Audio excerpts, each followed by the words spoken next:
Debate Bola 4 Linhas começa agora a falar das duas equipes cariocas que perderam no sábado.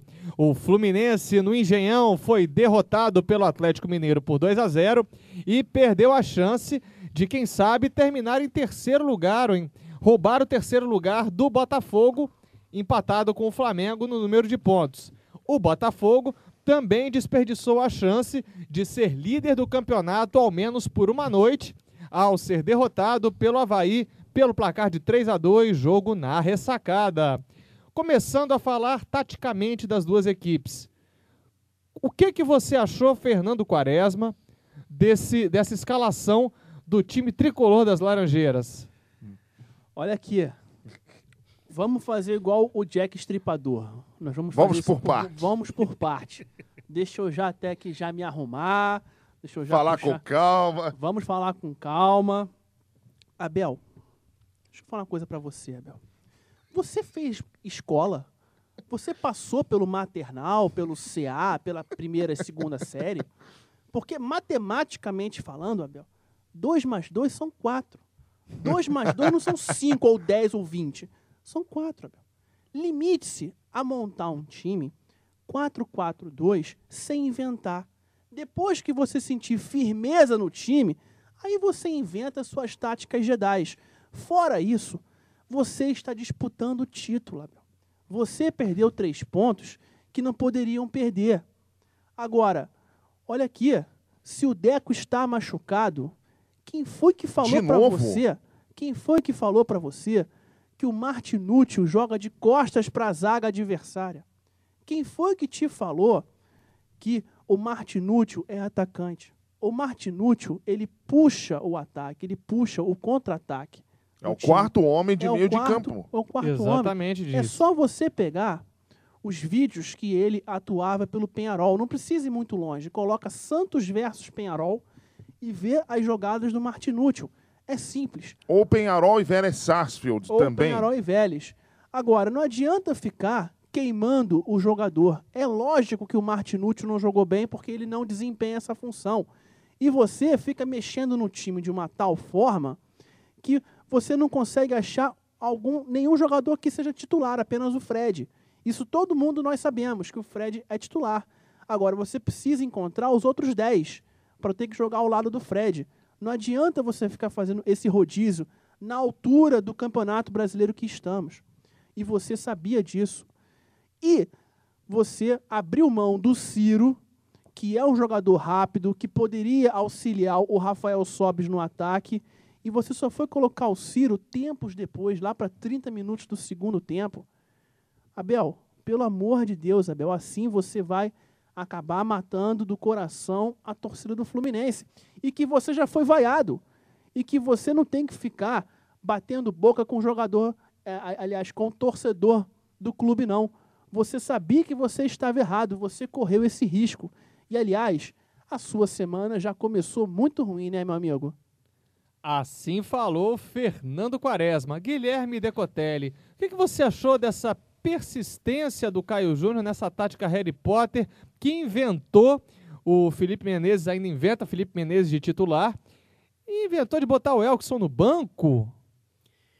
O Elkson caiu bastante depois da convocação para a seleção brasileira. Aliás, eu não sei o que passa na cabeça de muitos jogadores que têm essa tendência, quando serem convocados, eles depois caem o rendimento nos seus respectivos times. E o Elkson não foi diferente. Ele não está jogando bem, não está fazendo gols, não está sendo decisivo. A barração dele você até compreende. Agora, essa insistência que ele tem no Felipe Menezes, isso não é novidade dentro do Botafogo. E não é novidade do Caio Júnior, né? Antes no papo informal que a gente teve agora, antes da gravação, sim, eu listei para vocês aqui algumas doenças, se eu posso dizer assim, do time do Botafogo. E em 2008, 2009, na era Ney Franco, a gente tinha o Eduardo, que era um jogador de meio, todos os jogadores de meio de campo.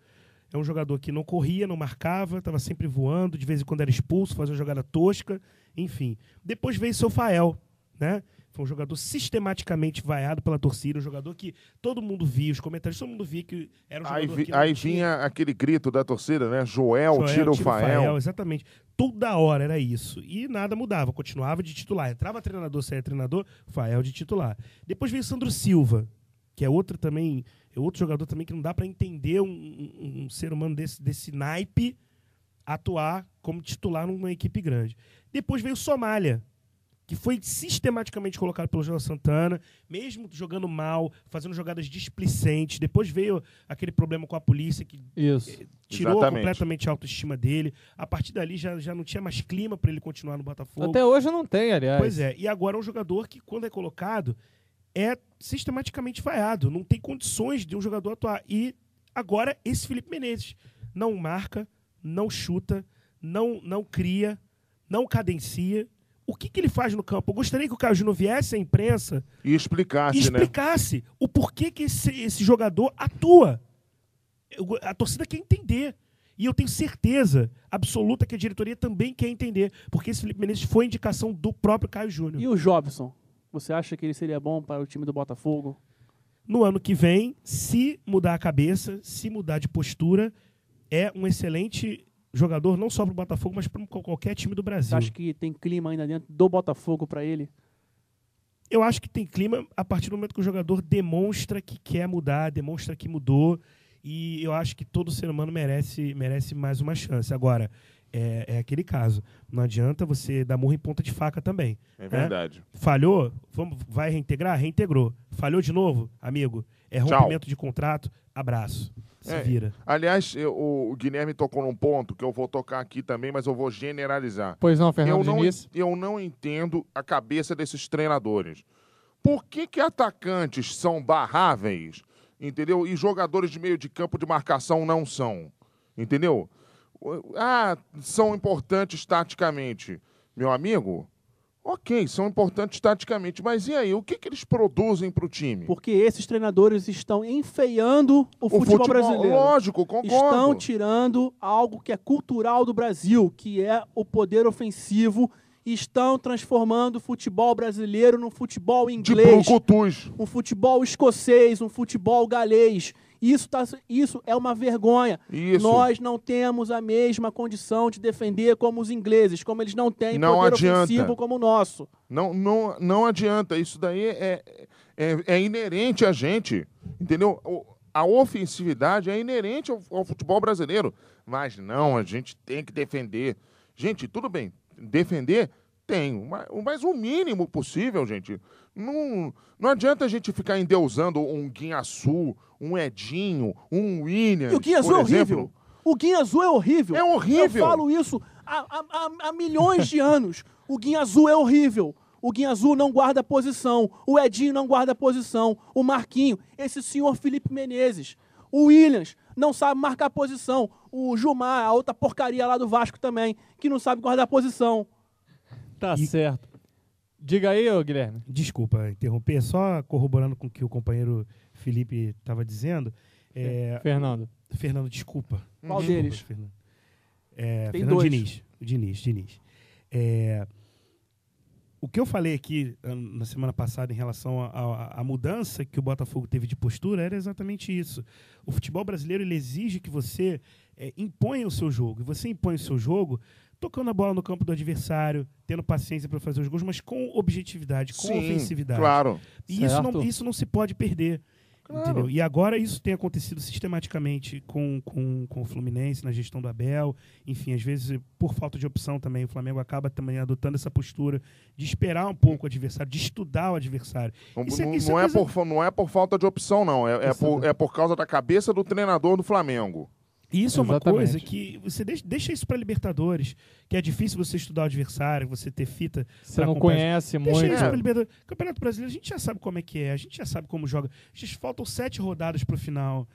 Vai colocar agora o time para jogar atrás? Não é hora de botar o time para jogar não atrás. Perder, Lógico. E ainda mais, por exemplo, que a gente sabe muito bem quais são as características de um Edinho, que é um jogador violento, de um Guinhaçu, que também é outro violento, exatamente, de um Williams, que é um jogador que erra passe demais, Entendeu? Gente, vamos parar com isso, né, gente? Vamos deixar um Thiago Neves jogar solto, um Ronaldinho jogar solto, um Lanzini e um Martinútil jogarem juntos, né? Desde que um deles não jogue no ataque, né, Abel? Por favor. O Elkson que jogue bem também. O Elkson também.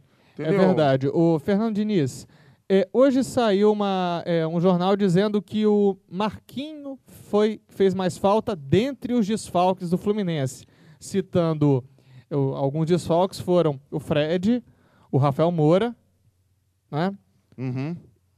E na zaga o Gun tá machucado. E agora? Realmente o Marquinho foi o que mais foi sentida a falta dele no jogo do Fluminense? Olha aqui, Vinícius. O que mais fez falta foram algumas coisas, tá?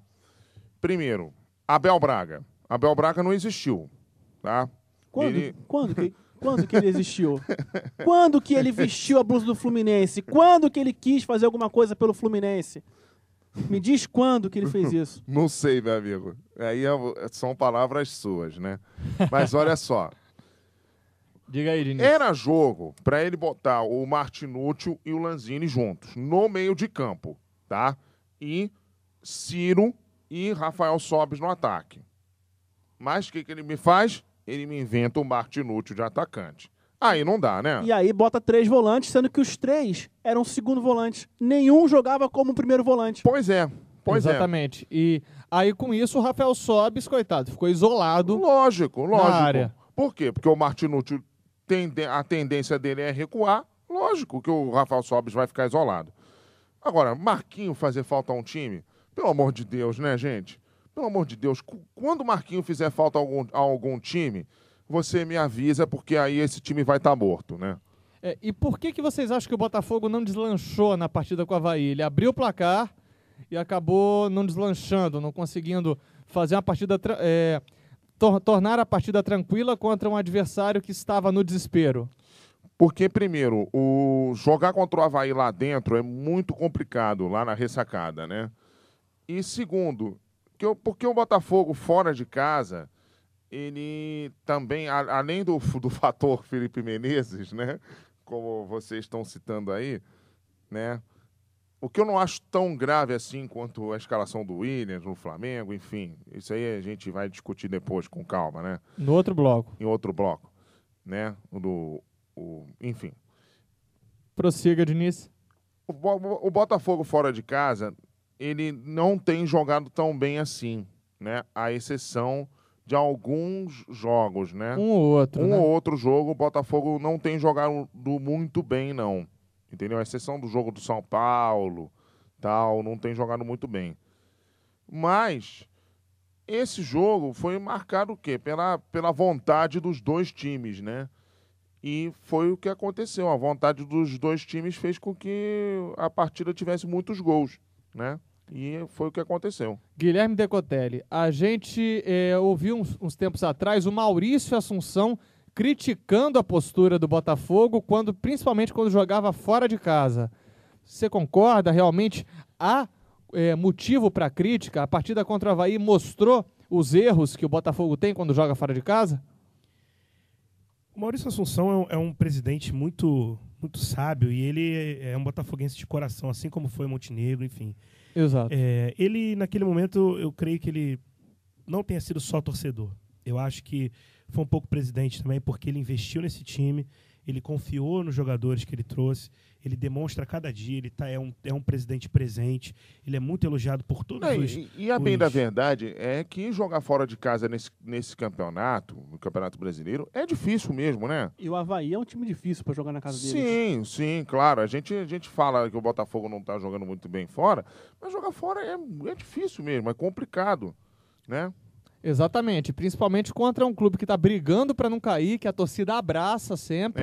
Principalmente nessa fase final, né? Até tem um Gustavo Kirten na torcida. É verdade. Quase infartou quando o Avaí virou o jogo. Né? Mas... o Gustavo Kirten e o Tomás Bellucci também estavam lá. Ele é havaiano também? Eu não sei se ele é havaiano, mas o fato é que ele Eles estava lá. dançaram aquela famosa ula-ula, né? Mas Prossiga, Guilherme. o Maurício está fazendo um trabalho excelente à frente do Botafogo e eu dou razão a ele, sim. Eu acho que, apesar do Botafogo ter feito um bom segundo tempo, mas na base do desespero, né? Porque precisava bafa, virar né? o jogo. Mas me incomoda muito essa postura. Já não é no primeiro ano que o Botafogo tem essa postura no campeonato. O Botafogo tem feito campanhas boas, tirando 2009 e 2004, que brigou para não cair. Todos os anos, 2005, 2006, 2007 e 2008 e agora 2010 e 2011, o Botafogo briga, no mínimo, por Libertadores. Né? Só que sempre alguma coisa acontece para que isso não se concretize. Não vai à frente. E o ano passado e esse ano, para mim, tem sido a mesma coisa. É a forma como o Botafogo se coloca. Botafogo contra o Santos era para ter entrado era um jogo de tudo ou nada. Era um jogo que, se o Botafogo perdesse, ia ficar na mesma. Era um jogo para você entrar para ganhar, para matar. Era um jogo de atacar. desempate. Exatamente. E o Botafogo entrou cauteloso. Cauteloso demais, tanto que veio o Neymar em uma jogada lá, costurou e decidiu. E o Borges também depois, de uma forma sensacional, também decidiu. Um golaço. Agora, um golaço. 2 golaços, né? Agora, o jogo contra o Avaí mostrou a mesma coisa. O Botafogo conseguiu um gol, achou um gol logo no começo e depois voltou todo mundo para trás. Vamos esperar o Avaí, porque a gente, com calma, mata o jogo. Às 7 rodadas do fim, não é hora de esperar para matar o jogo. É hora de entrar e matar o jogo no começo, entrar para matar um leão por dia. É verdade. Isso não é o trocadilho com o técnico do São Paulo, Eu ia falar né? isso agora. Quaresma, você acha que o Fluminense ele tá desorganizado também na parte defensiva? Ele jogou de maneira desorganizada na parte defensiva? Deu para ver, o Diniz tinha dito no bloco anterior, no bloco do Giro Geral, que o Fluminense entrou muito nervoso. Você acha que isso foi refletido principalmente na defesa? O Fluminense entrou nervoso porque ele não tinha um capitão em si. E o Fluminense precisava de um homem líder ali dentro e que, geralmente, esse líder é o Fred. Quem era o capitão do Fluminense? O capitão, se eu não me engano, foi o Leandro Eusébio. Ah, tá. Se eu não me E engano, isso explica muita coisa. se eu não me engano, foi o Eusébio. A defesa está satisfeita. Mas assim, veja bem, o grande vilão do Fluminense, eu volto a repetir, foi o Abel. Mas respondendo a sua pergunta, o Leandro Eusébio, depois que ele voltou daquela cirurgia que ele fez, esse jogo dele realmente não foi um dos melhores, mas eu não posso vir aqui criticá-lo porque ele vem fazendo bons jogos. O Leandro Eusébio, desde quando voltou a vestir a camisa do Fluminense, ele tem ajudado e muito a defesa tricolor. Mas o Márcio Rosário, ele estava num dia não tão inspirado assim. Como, aliás, a maioria deles, né? Exatamente. E o Abel, eu não sei por qual motivo, já que o Abel gosta de fazer testes, coloque então o Elivelton. O Fluminense precisava de um zagueiro que faça a mesma função que o Gum. E o Márcio Rosário faz a função do Leandro Eusébio. E o Abel tem mania de ficar misturando jogador que faça a mesma função. E não tem necessidade disso. Como você disse muito bem, como ele fez no meio de campo, né? Exatamente. Ele três misturou segundos todo volantes. mundo. E ele colocou o Rodrigo como primeiro volante. Como assim? Isso. O Rodrigo, ele é um jogador leve, é um jogador rápido, ele não é um jogador de marcação. E ele coloca o Rodrigo como primeiro volante. E acabou queimando também um pouco o jogador aos olhos da torcida. Exatamente, queimou o jogador. O Fernando Bob realmente esse ano deveria parar com o Bob, segurar. Se gosta do Bob, tudo bem, é a opinião dele. Mas o Bob seria só para 2012, depois de muito trabalho, muito treino, E muita calma, psicologia, porque o muita Fernando Bob psicologia. constantemente a torcida tem pegado no pé dele. O problema é que o Abel dá muita bobeira, né, com ele, porque escalar Fernando Bob é dar bobeira, né? E agora, para o próximo jogo, não tem o Gum, não tem o Leandro Eusébio suspenso, o Digão, ele está se recuperando de uma lesão. Sim. E agora? É Márcio Rosário e Elivelton. Ou então vai ter que improvisar, colocar o Edinho como zagueiro. Que já atuou de maneira razoável, de maneira convincente. Foi bem interessante. É o que o Abel vai fazer, ele vai colocar o Edinho, quer ver? E provavelmente deve escalar de novo o Fernando Bob, ou então misturar os dois jogadores, que é o Valência e o Diguinho. Né? Então, realmente, para a próxima partida, o Fluminense tem que sair para o jogo. Não tem que ficar jogando em casa recuado, não tem que ficar com medo dos seus adversários. Toda vez que coloca 3 volantes, o Fluminense tem muita dificuldade na saída de bola. Que pelo menos se um desses volantes tivesse um toque interessante, mas não, nenhum deles consegue sair com a bola, principalmente o Bob. Falando da parte do nervosismo, a gente teve 2 casos de expulsão nas partidas do Botafogo e do Fluminense. No Botafogo, houve a expulsão do lateral Lucas ao finzinho da partida, quando estava 3-2 para o Avaí, se não me engano. O que vocês acharam? Entrada criminosa do Lucas. Aliás, 2-2, aqui o Guilherme está corrigindo aqui. 2-2. Vocês acharam assim, uma expulsão muito infantil? Expulsão completamente infantil, assim. O Lucas, ele tá disputando vaga com o Alessandro já está hostilizado pela torcida do Botafogo. O Lucas é um jogador que está inspirando confiança. Vocês acham que vai comprometer um pouco a trajetória dele no time botafoguense? Eu não creio que vai comprometer a trajetória, mas eu creio que... Eu acredito. Pelo lance que a gente viu, foi uma entrada muito criminosa. Para você puxar no canto e falar, olha, vou te passar uma multinha aqui, tá? E da próxima vez a multa é mais pesada. E ver se pega leve. É verdade. Porque foi... Nossa senhora, foi de ter quebrado o joelho do cara, bicho. Entendeu? Então, esse é o tipo de entrada. Me vem à cabeça aqui a entrada que o Juninho Paulista tomou em 98, que não foi a Copa do Mundo por causa dessa entrada. No Campeonato Espanhol, né? Campeonato Espanhol. O Pedrinho, quando jogava pelo Vasco aqui, também recebeu uma entrada criminosa. Contra o Cruzeiro. Foi totalmente na bola, mas foi uma entrada tão criminosa e tão truculenta e tão forte que arrebentou o joelho do Pedrinho. Ficou 8 meses sem jogar. Pois é. Então, assim, os jogadores, vai aqui um recado até para os jogadores. Presta atenção antes de fazer as coisas.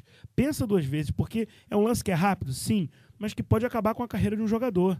E aquela entrada que o Lucas deu foi muito assintosa e muito criminosa. Fernando Diniz, isso vale também para o Leandro Eusébio? Pensar 2 vezes? Vale. Só que tem que a expulsão do Leandro Eusébio foi por reclamação, né? Exato. Reclamação por uma falta que o árbitro deu a favor do Fluminense, em cima dele, né?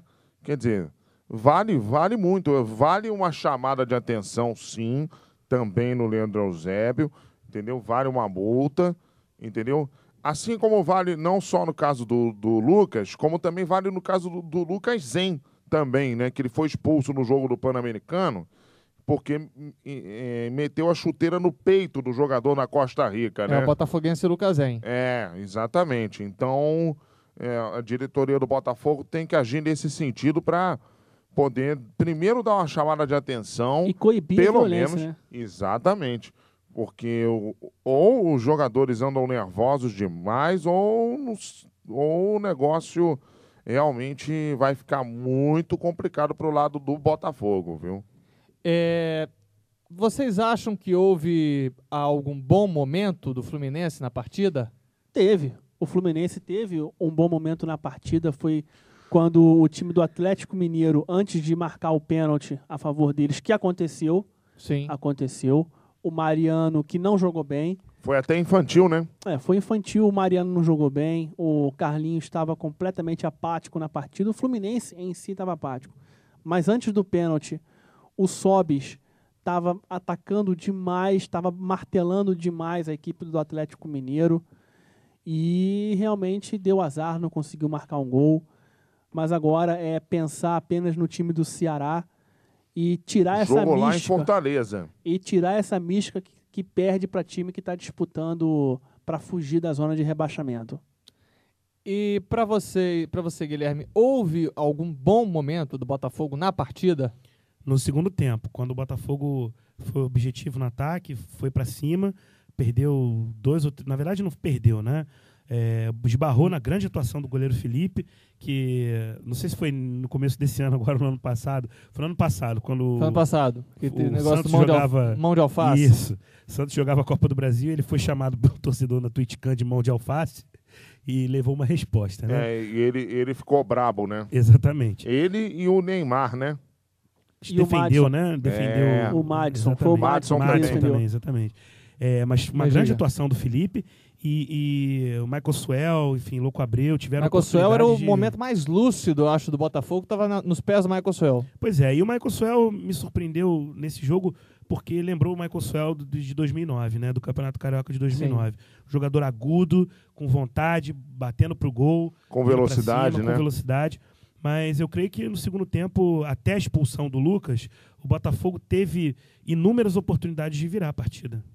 É verdade. Agora, o Michael Swell foi sobrecarregado também, né? Com certeza. Enfim, Graças ao Felipe Menezes. exatamente. Com um jogador que se esconde durante a partida, um jogador lento, fica difícil de você acompanhar o ritmo. O único jogador de velocidade que realmente entrou em campo foi o Michael Swell. Por isso que eu era a favor de repente, entrar com o Caio pelo lado direito, o Herrera vinha pela esquerda, brigando, e o Michael Swell carregando a bola para frente com velocidade. Pelo meio, enfim, né? Exatamente. E como ele jogava em 2009 com o Ney Franco. Mas o nosso querido amigo Caio Júnior optou mais uma vez por cautelosamente, entre aspas, né, escalar o Felipe Menezes. E, enfim, o Michael Swell saiu de campo sentindo, né, cansado e muito irritado, com toda a razão. E dois jogadores muito lúcidos acabaram fazendo os gols botafoguenses. O Louco Abreu, realmente foi muito bonito o gol dele. Foi. Assim como o gol do Renato deu pra ver um verdadeiro centroavante lá. Ele Exatamente. Não, totalmente oportunista. e Elemento surpresa, deu a de centroavante mesmo. E deu pra ver um grande passo do Louco Abreu pra ele, né? Exatamente. O Louco Abreu é diferenciado, né? Ele não é um craque de bola, não tem habilidade com os pés. Mas é um excelente jogador. Exatamente. Tem uma cabeça, assim, na minha opinião, praticamente perfeita. Tem uma visão de jogo maravilhosa. É um jogador realmente. que sabe a hora de definir, um jogador que sabe a hora de dar uma assistência. Aquele segundo gol do Renato, ele podia ter cabeceado pro gol, mas ele estava meio que de costas, viu o Renato e só deu um toquezinho de cabeça. Isso é prova de que é um jogador diferenciado. Mas se ele cabeceasse pro gol, também ele faria o gol. Seria uma O oportunidade. Uruguai, realmente, então, né? tá muito rico, então, né, de atacante. Porque se ele tá no banco, né? Se ele tá no banco lá do Pois Uruguai, é. ele é isso tudo mesmo. O Luizito Soares é indiscutivelmente um dos melhores jogadores sem na dúvida. Europa. Você O acha, Cavani Fez uma também. grande Copa América. você acha mesmo que o Luiz Soares é um dos grandes lá do Uruguai? Eu acho. Eu acho que ele é o segundo. Ele é O excelente. primeiro pra você seria? O Forlan. Não, o Forlan, com lógico. certeza. O Forlan é Forlan. excelente. O Forlan é o melhor jogador uruguaio, Fora de né, na série, fora de atualidade, série. não tenha dúvida. O Mas Cavani Luizito também Soares- é muito Cavani bom. é muito bom. Eu acho que a diferença do Louco Abreu ali, naquele esquema do Uruguai, é porque a função dele na seleção do Uruguai, na verdade, ela vai além do campo. Né? É de um jogador que é motivacional, líder, né? é um jogador que sabe se portar nos momentos decisivos. É um Assim cara... como no Botafogo também, né? Exatamente. Então, assim, ele joga muito pouco no Uruguai, mas assim, vai tirar quem, né? É verdade. Agora, do lado do Atlético Mineiro, no jogo com o Fluminense, destaque pro Daniel Carvalho, que foi decisivo, né? Participou dos dois gols. Ele Destaque fez pro Cuca. Destaque Cuca? pra ninguém do Atlético Mineiro, não. Destaque pro Cuca. O Cuca certo. fechou de certo. O Cuca, ele fechou o time, montou o time certinho, conhece bem o time do Fluminense. E outra, ele colocou exatamente marcação homem por homem, acabou.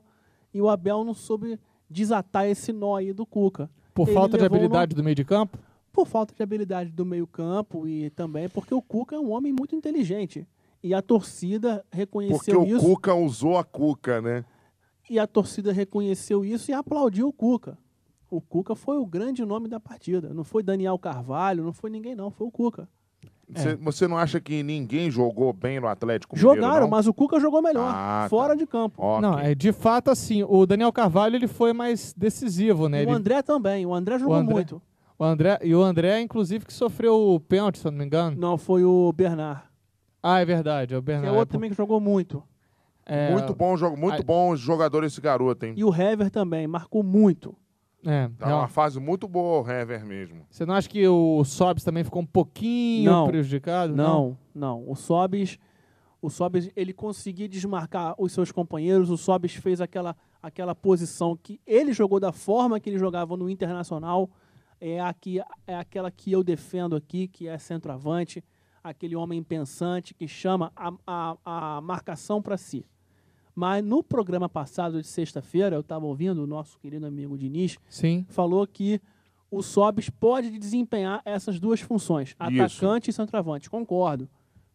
Mas a grande fase do Sobis Foi como foi centroavante. como centroavante no Internacional e que, aliás, o Fluminense realmente parece que está querendo montar um novo Internacional no Rio, né? É verdade. Porque já está negociando Bolívar.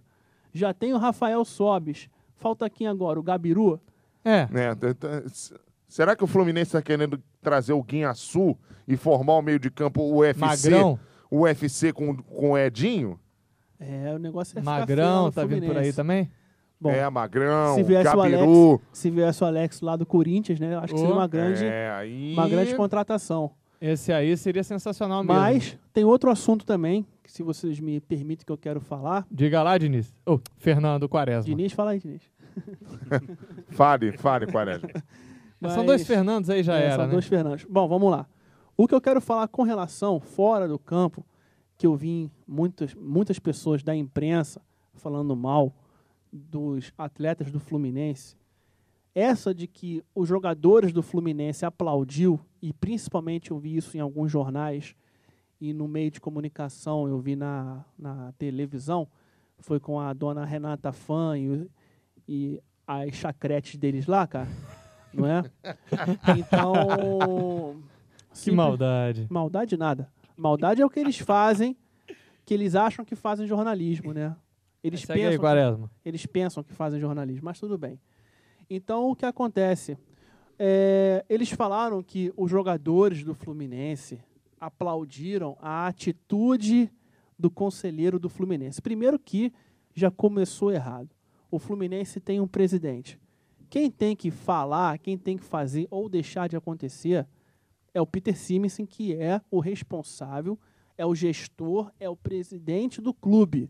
Mas ninguém pode ficar palpitando nada. O Fluminense não precisa de palpiteiro. O Fluminense precisa de profissionais ligados ao futebol. Precisamos profissionalizar os clubes do Rio de Janeiro. Os clubes ainda não são profissionais. Continua muito amador o futebol carioca, apesar de que já melhorou bastante. Segunda coisa, nenhum jogador do Fluminense aplaudiu a atitude do conselheiro, não. No vídeo não mostra isso. Aliás, mostram dois jogadores que estavam fazendo gestos com a mão, como se fosse um aplauso, que foram o caso do Martinútil e do Lanzini. Mas espera aí, eles são argentinos, eles não falam português, eles falam apenas espanhol. Tanto é que nas coletivas precisa ter alguém que fale espanhol para eles poderem entender, porque eles sentem dificuldade ainda. Eu estou falando isso provavelmente, eles viram alguns torcedores que estavam atrás dos jornalistas e que estavam comemorando a atitude do conselheiro. Foram os torcedores do Fluminense que gritaram e que aplaudiram. E o Martinútil e o Lanzini foram na onda. Nenhum jogador do Fluminense, tirando o Martinútil e o Lanzini, que são estrangeiros, aplaudiram a atitude desse conselheiro. Apenas riram. Mas você ri, você tem várias conotações. O Abel riu, mas o Abel poderia estar rindo dele de uma forma até hilária. Porque realmente, se você está treinando, vira um conselheiro, começa a ter que falar um monte de bobagem, você vai rir, você vai parar o treino. Às vezes você levou um susto. E a gente não sabe se ele estava rindo de nervoso. Então a gente não pode sair julgando assim, como aconteceu na altura do campeonato. Mas o Abel está isento disso e os jogadores também. Agora, a imprensa tem que também saber respeitar o espaço dos jogadores e do clube. Se o Abel pediu pelo menos um pouco de privacidade, a imprensa também tem que saber respeitar isso. Porque eu tinha mandado um e-mail para o jornalista do Lance, o Guilherme Martins, Sim. lá do Lance. E ele me respondeu da seguinte forma, que os jogadores, aliás, que os torcedores do Fluminense precisam saber do clube. Eu estava conversando com os torcedores do Fluminense e nenhum deles queria saber desse dia do Fluminense. Se estava privado, era para ficar privado. Eles queriam saber de outras notícias do clube, mas eles não queriam saber a forma que o Abel iria treinar o time. Se é privado, é privado. Mas mesmo assim, não respeitaram, foram no treino, tiraram foto, filmaram, isso foi invasão de privacidade. E tem certos jornalistas que precisam voltar para a universidade e ler um pouco do livro chamado Ética no Jornalismo, do Rogério, e o sobrenome agora eu não me lembro qual que é, mas é o livro do Rogério. Então, eu quero aqui mostrar o meu protesto, que eu sou jornalista, mas quando me falam que o treino é privado, eu não vou no treino do clube. É o ataque do Fluminense que foi desvendado, né, no treino, acabou virando um ataque de nervos para a torcida tricolor, porque o Martinucci, como você já antecipou, o Quaresma, não é atacante. Ele joga muito mais de meio de campo. Ele não é muito jogando de costas para o gol. Exatamente. Para você, o Guilherme, do lado do Avaí, assim, o que eu estava achando, você citou o Felipe, né, como melhor jogador da partida. Ele, na partida anterior, contra o Internacional, foi muito acusado por causa de supostas falhas que ele tinha, que haviam acontecido, e que, inclusive, o Avaí tomou a virada, né? Estava 2-1 para o Avaí, aí o Internacional virou para 4-2. Ele disse que foi a semana mais decisiva da vida dele, disse que passou a semana inteira em silêncio, foi orientado a isso. Você acha que realmente ele é um jogador que pode crescer na equipe havaiana? Eu acho que sim, ele é muito novo, ele teve um momento no Santos de muita responsabilidade antes da entrada do Rafael. O Santos passou um tempo difícil sem goleiro. E uma irresponsabilidade que ele acabou tendo por uma atitude intempestiva que até hoje é lembrada. Mas é um jogador novo, tem muito pela frente ainda, tem muito para crescer. Os goleiros, geralmente, quando estão no auge, depois dos 26 até uns 30, alguma coisa assim. Sim. Enfim, é o auge geralmente do goleiro. Mas o Felipe, goleiro razoável, na minha opinião, mas eu creio que ele pode crescer bastante ainda. E também destaco também a atuação do Lincoln e a atuação do Robinho, não sei, que acabou fazendo, foi ele que fez o gol de bicicleta, salvo engano. Cleverson. O Cleverson. O Robson e o Cleverson. É porque o som sempre está aparecendo. O passe do Júnior Urso. Júnior Urso. Grande zagueiro. O inimigo urso do Botafogo, hein? Mas... Aquele que dá um abraço de urso nos adversários, né? Só não pode chamar de Zé Colmeia, né? É verdade. Agora, o Botafogo, agora no meio de semana, enfrenta pela Sul-Americana o Independiente Santa Fé. O jogo será na Colômbia. Vocês acham que vão botar time reserva? O Botafogo está enviando 17 jogadores para a Colômbia, e entre eles alguns titulares. Tá? Os goleiros são Jefferson e Renan. Para laterais vai Lucas Cortez e Márcio Azevedo, está de volta aí. Fábio Ferreira e Gustavo como zagueiros. Marcelo Matos, Léo e, pasmem, Somália. Grande Somália. Somália voltou, Márcio Azevedo também. Pois é, na falta de jogador, né? Meias, Elkson, Felipe Menezes, mais um aí, que beleza. Everton e Thiago Galhardo. Atacantes Caio, Alex e Alexandre Oliveira. Michael Suel, que é bom nada, né? Michael Suel vai ficar, enfim, é um jogador fundamental para o time titular e vai ser poupado. É bom jogador. Eu não precisava da contratação do Felipe Menezes esse Thiago Galhardo. Botafogo, né? Exatamente, ele supriria. O provável time do Botafogo para o jogo de terça-feira deve ser o Jefferson, Lucas, Gustavo e Fábio Ferreira na zaga e Cortez na esquerda. Marcelo Matos, Léo, Felipe Menezes e Elkson, Caio e Alex. É um time mesclado, né? Alguns jogadores titulares e alguns reservas que vêm sendo relacionados. O Caio Júnior disse que o planejamento foi bem feito, porque agora eu não respondo mais por ele. Agora eu digo o que ele disse. Né? Porque, enfim, tudo tem limite. Né? E ele disse que o planejamento foi bem feito e que esse grupo que vai para lá vai para buscar a classificação. Vamos ver. Lembrei da bomba que eu fiquei sabendo sábado por uma fonte. E eu fiquei sabendo dessa bomba. O Jefferson pode deixar o Botafogo em 2012. E pode ser o novo goleiro do Milan. O Jefferson, do Botafogo. Vamos ver. Estaria sendo negociado com o Milan. Tem vaga e não fico nem um pouco surpreso. Vamos ver se essa especulação de fato se concretiza. E o Milan seria uma nova filial do Brasil, né? Exatamente. Vem cá, quantos jogadores italianos tem o Milan, hein? Agora de cabeça eu não sei, mas tinha aquele Gattuso e dizem que ele não vai mais poder jogar. Que ele tem um pequeno problema no olho. Ah, tá. Exatamente. E não vai Agora, poder jogar. Fernando Diniz, o Guilherme já destacou aqui a equipe do Botafogo, a equipe que vai para a Colômbia. O que você acha? Eu vou lançar essa polêmica para você. Vou jogar um abacaxi para você descascar. Uhum. Ou jaca. Depende. Olha a pergunta. Aham.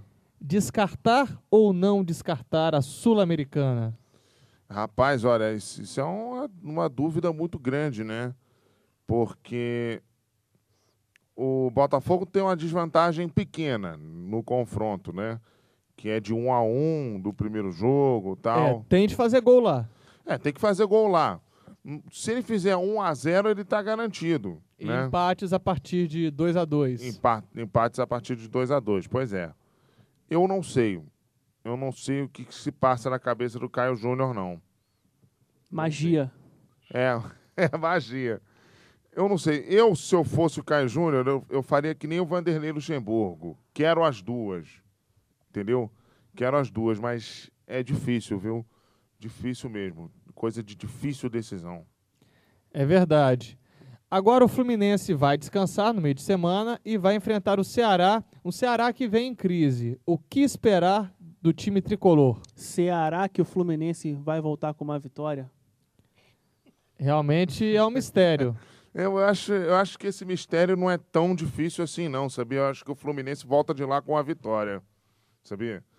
Muito embora o Ceará venha com um treinador novo, tal, motivação... Talvez um treinador interino, né? Interino, até conseguir alguém para treinar a equipe. Será que esse treinador pode ser o Adilson? Saiu do São Paulo agora, né? Quem sabe? Não sei, né? Mistérios da meia-noite. Né? Exatamente. Mistérios que vão ser resolvidos durante a semana, né? Mas eu acho que o Fluminense volta de lá com a vitória. A não ser que o Abel invente uma tática nova, né? E aí complique a vida do Fluminense. Eu só espero que ele não faça 4-6-0, né? Os desfalques todos vão voltar, né? Eu não sei, a não ser que o Abel invente uma tática que o gol vire detalhe, né? Como então diria que seja o 4-6-0 com 5 volantes, né? Exatamente. Vai ter o Marquinho de volta, vai ter o Deco ainda não se sabe por conta da lesão dele, o Fred e o Rafael Moura. O Moura não. O Moura são 2 jogos. O Moura são 2 jogos, bem lembrado. E o Fluminense nem se preocupou em tentar diminuir a pena do Rafael Moura. Já acharam um excelente resultado o fato dele só ter pegado 2 jogos. E também para poder não pegar mais jogos num futuro julgamento, né? É verdade. É verdade. O giro de Fluminense e Botafogo vai ficando por aqui, mas ainda há tempo para o recado final de Fernando Diniz. Bom, meu recado final no caso do Fluminense vai aí com um pedido de desculpas para a torcida tricolor, né? Que eu afirmei na sexta-feira passada que todos os jogadores tinham aplaudido a atitude do conselheiro, né? Eu acho que é Paulo César o nome dele. Paulo César? Eu acho que é Paulo César. Então tá, mas na verdade não foi bem isso que aconteceu, como explicou muito bem o Quaresma aqui, né? É que eu revi o vídeo e